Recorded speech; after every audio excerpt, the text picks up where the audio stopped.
Humura shushu benza tinda ariko nzaza. Ahangaha niba uri umwemeramana uzi ibintu bitatu ku Mana, Imana Data, Umwana wayo ndetse n'Umwuka Wera. No kuri channel yacu dusaba ibintu bitatu harimo subscribe, notification ndetse na like. Wakumva twishimiye ukatwongeza na share. Murakoze cyane, turabakunda. Nongeye kubasuhuza abakunzi ba Samo Empire 100. ni ukuvuga ngo mwagiye kenshi na kenshi mwifuza amagambo y'urukundo yabagirira umumaro. Ndangije ndareba ndavuga ati se ntayavana hewe, ndavuga ati reka ndebe mu bahanzi, ndebe imyandikire y'abahanzi, ndebe yuko nabagezaho ibintu bizima kandi bitomoye. Uyu munsi rero nahisemo kubagezaho amwe mu magambo uyu musore Meddy yaririmbye mu ndirimbo bita My Nguhaye ikaze rero niba utari wakora subscribe. Icyo nagusaba no kugomba gukora subscribe kugira ngo ujye ubasha kuba wabonera video zacu nziza ku gihe kandi zikwigisha, haba urukundo, haba amakuru, haba amafilime, nyine zikwigishiriza ku gihe. Reka dutangire. Ati Nyagasani yambaye umugore, ati umugore mbagaciro kurusha abandi bose, ati uyu mugore yankundiye uwandi we, ati uyu mwana sha asobanuye isi yose kuri njye, ati wa mukobwa wunkunda neza, ati neza cyane kurusha uko ngiye nikunda, ati ngeneye uko ubimenya nona, ati mukunzi wanjye unyizera neza, ati neza cyane kurusha uko ngiye niyizera, niyo mpamvu nyine nshaka kuguha urukundo, ati bebe nuko utabizi iyo mfunze amaso yanjye, ati rega mbizi yuko umba uri iruhande rwanjye ibihe byose. Ariko se muko uzi inshuro nagusengeye, uzi inshuro namaze ngusengera, ati mukunzi wanjye nagusengeye igihe kinini cyane kitabarika. Se mwe mujya musengera abakunzi banyu? Ati baby icyo ngusaba ni ukuba wanjye iteka ryose, ati nta kindi nagusezeranya uretse kugusezeranya ko ndazigera ngutenguha. Ahangaha umusore amera ngaha mubwira ati nureka kunsaba ibisobanuro byinshi, iri ngiri niryo sezerano nguhaye, sinzigera ngutenguha. Ati mva mukundu wawe, ikirenze icyo ngicyo nawe uri uwanjye.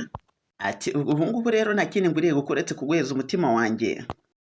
Mva mawe mwihanganye, ibyuma by'abazungu ntabwo tujya inama. Ndabona bikunze. Ati kuko iryo ngiryo niryo sezerano ryanjye nguhaye. Ati wa mukobwa ibintu ngwizeza ni ukuri, imfura niramuka iguye nzakubera umutaka. Ese amagambo yabwira umukunzi wawe? Ati rero nguhaye umutima wanjye, iri ngiri niryo sezerano ryanjye cyangwa se niyo ndahiro yanjye. Mapenzi yetu yatakuwa milele, jye utaona, jye utaona, jye utaona urukundo rwacu ni paka ibihe byose. Ati bebe wanjye reka gushidikanya nuko uzarubona. Ati impamvu ibi ngibi ndi kubikubwira nuko uri ubwiza nahawe n'Imana. Mwagiye mubwira abakunzi b'anyamagambo meza ukamubwira ati uri mwiza nahawe n'Imana. Uyu musore yakomeje mubwira ngo ngukunda nguko Yesu Kristo akunda urusengero rwe. Wagiye ubwira umukunzi wawe ati ngukunda nguko Yesu Kristo akunda urusengero rwe. Si amagambo y'ubwenge. Ikintu nakwibwira kimvuye ku mutima nuko nta muntu n'umwe wagusimbura mu mutima wanjye, nta wagusimbura pe. You are my number one. Ati uri nimero yanjye ya mbere. Impamvu nawe wagusimbura mu mutima wanjye nuko uri nimero yanjye ya mbere, cyangwa se uri nimero nyine tu ya mbere kandi nahawe n'Uwiteka. Ahangaha nta kindi nakora mukunzi wanjye uretse kukubera umwizerwa. Jya ubwira umukunzi wawe yano magambo ati reka ngubere umwizerwa shushu be, si byose niyo waba ufite ijwi nyine rimeze nyine tukabivuga tuharabyakira kanabimenyera. Ahangaha nyine yakomezaga amubwira ati reka ngubere uwo kwizerwa, noneho ntuma iminsi kuryohera. Ati bebe maze ngukize uburibwe, ngujyane kure cyane. Ahangaha nawe uzajya ubwira sheri wawe ati ndumva nshaka kugukiza uburibwe, narangiza ngakujyana kure y'ibi bibazo tumazemo iminsi, kure y'ibi bibazo ngakujyana kure nyine tukazava twishimye. Umusore yongera asubiramo amagambo ati ungunda neza cyane kurusha uko ngewe nikunda. Ati ibi ngibi rero impamvu mbikubwiye nuko nshaka yuko ubimenya. Ahanga umusore akomeza avuga ngo unyizera neza cyane, cyangwa se mukunzi wanjye uranyizera kurusha uko ngiye niyizera ubwanjye. Ahanga umusore ati kubw'ibyo ngibyo rero ukora nta kintu ngwiriye kuguhereza uretse kuguhereza urukundo rugukwiriye. Ndashaka kuguha urukundo. Ahangaha rero ngo impamvu ushatse kumuhereza urukundo ni uko azi neza yuko iyo afunze amaso ye aba ari iruhande rwe iteka ryose. Bwira umukunzi wawe ati ndashaka kuguha urukundo shushu be, ati kuko iyo mfunze amaso yanjye mba nizeye neza yuko uri iruhande rwanjye iteka ryose cyangwa se ibihe byose. Nawe baza umukunzi wawe ati ariko bebe ubundi uzi inshuro nagusengeye?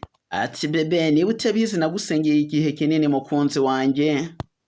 Nawe komeza umubwira ati ubu wanjye iteka, ati kuko ngusezeranyije ko ndazigira ngo utenguha kuko iri ngiri niryo sezerano ryanjye. Umva bebe ndi uwawe, ikirenze icyo ngicyo kandi nawe uri uwanjye. Ati ngaho nyemerera nguhe umutima wanjye.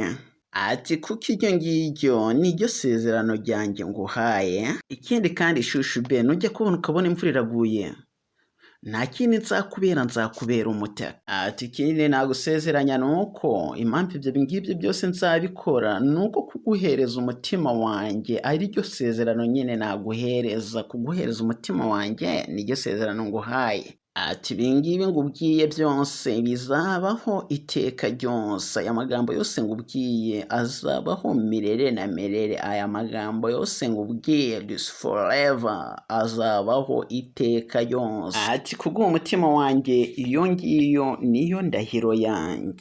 Nawe bwira umukunzi wawe ati nubona imvura igwa umukunzi wanjye nzakubera umutaka. Icyo ushatse kumubwira si icyo ngicyo, ntabwo umwijeje ibyo utazakora, biteye yuko ibibazo byose bizaza bigiye kumugwaho uzatambika umugongo uze mubera umutaka, ndetse ni ukuvuga ngo inzira yose uzanyura azayinyura ndetse ntuzatumarira. Ibyo ngibyo bimusezeranye. Niyo magambo nari nabateguriye mu iyi ndirimbo. Murakoze cyane my vo.